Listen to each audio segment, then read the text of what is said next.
Sahabat Kristus, salam jumpa kembali dalam kasih-Nya dalam renungan harian GKI Kuitang hari ini bersama saya, Pendeta Lindawati Niman.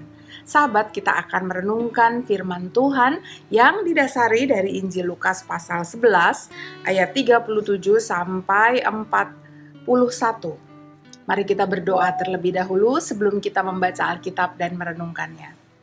Ya Bapa, kami bersyukur karena anak-Mu Yesus Kristus menuntun kehidupan kami. Dan firman-Mu kiranya hari ini yang akan kami renungkan membuat kami mendapat bimbingan dan sukacita untuk terus melayani Tuhan. Tuhan tolonglah. Dalam nama Tuhan Yesus Kristus kami memohon kasih karunia-Mu. Amin. Sahabat, inilah Lukas 11 ayat 37 sampai 41. Ketika Yesus selesai mengajar, seorang Farisi mengundang dia untuk makan di rumahnya. Ia masuk ke rumah itu lalu duduk makan. Orang Farisi itu heran melihat bahwa Yesus tidak mencuci tangannya sebelum makan. Lalu Tuhan berkata kepadanya, "Hai orang-orang Farisi, kamu membersihkan bagian luar dari cawan dan pinggan, tetapi bagian dalammu penuh rampasan dan kejahatan. Hai orang-orang bodoh, bukankah dia yang menjadikan bagian luar, dia juga yang menjadikan bagian dalam? Tetapi berikanlah isinya sebagai sedekah dan sesungguhnya semuanya akan menjadi bersih bagimu." Demikianlah firman Tuhan. Berbahagialah tiap orang yang suka merenungkannya dan yang memelihara dalam kehidupannya sehari-hari. Sahabat Kristus, tampilan luar itu memang patut kita perhatikan ya.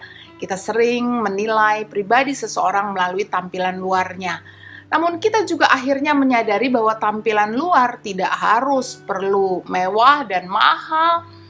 Karena jangan sampai itu semua hanyalah perhiasan semata.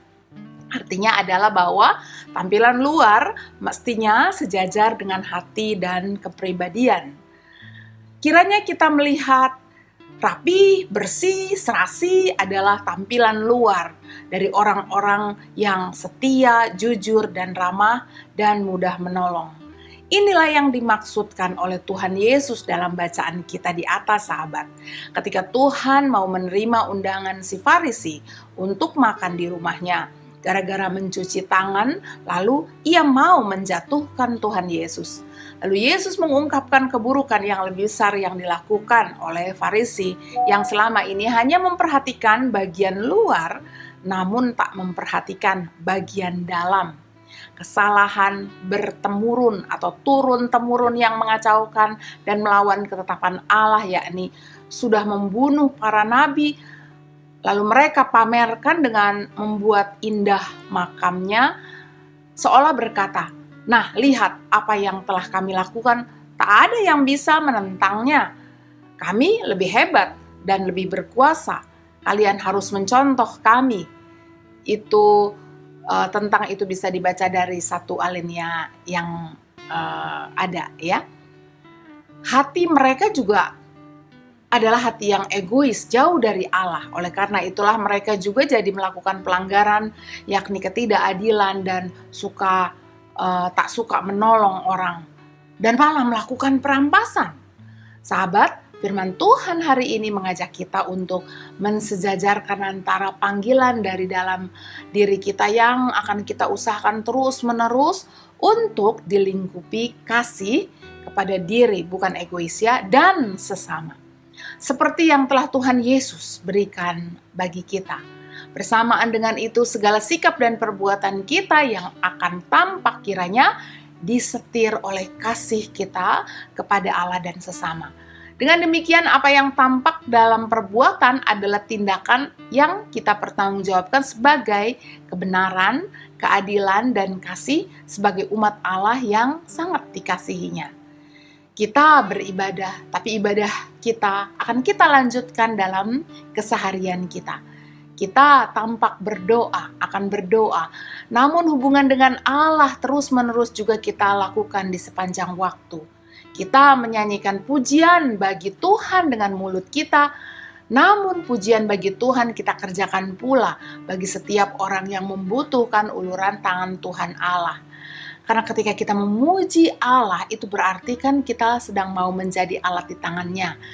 Karena ketika kita ingin banyak orang yang memuji Tuhan, kita melakukannya agar mereka bisa memuji Tuhan bersama dengan kita.